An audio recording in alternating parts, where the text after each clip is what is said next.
Guys, so, namulat na si aking Ibana. Si Ibana. Papadidehin ko guys kasi malukot.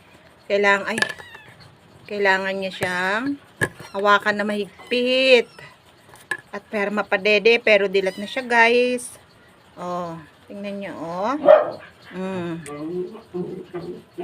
Tikim-tikim pa siya. Busog na siguro ito guys.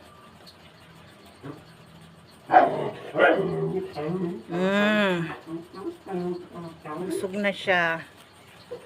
Puyat-puyat ako palagi dito guys kasi binabantayan ko sila talaga para mabuhay sila talaga. Kasi pagka hindi talaga yan sila kumain guys, na magdamag, tapos tanghali ka pa magising, mamamatay talaga. Dahil guys, doon lang nakasalalay ang buhay nila sa pagkain nila. Nagtapon na guys. Nakakagigil na sila. Gagalit na yung aso ko doon. Naririnig yung iyak nila guys.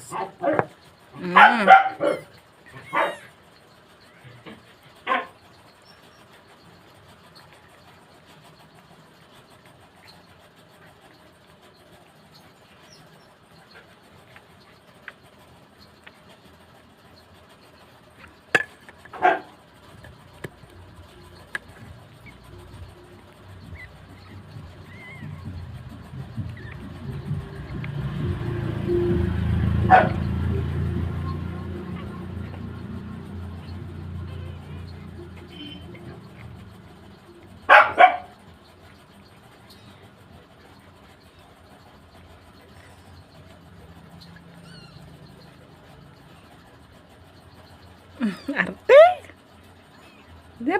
Didi pa. Ay, busog na yan.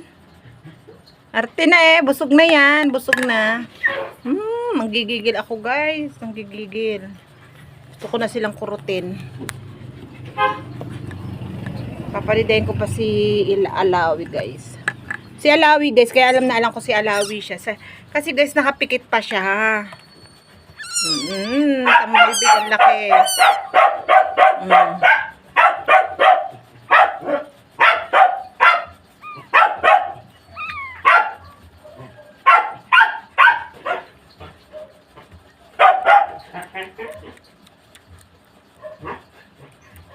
Gutom si Alawi.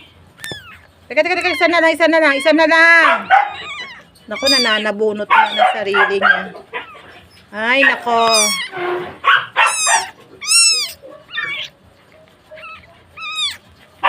Teka.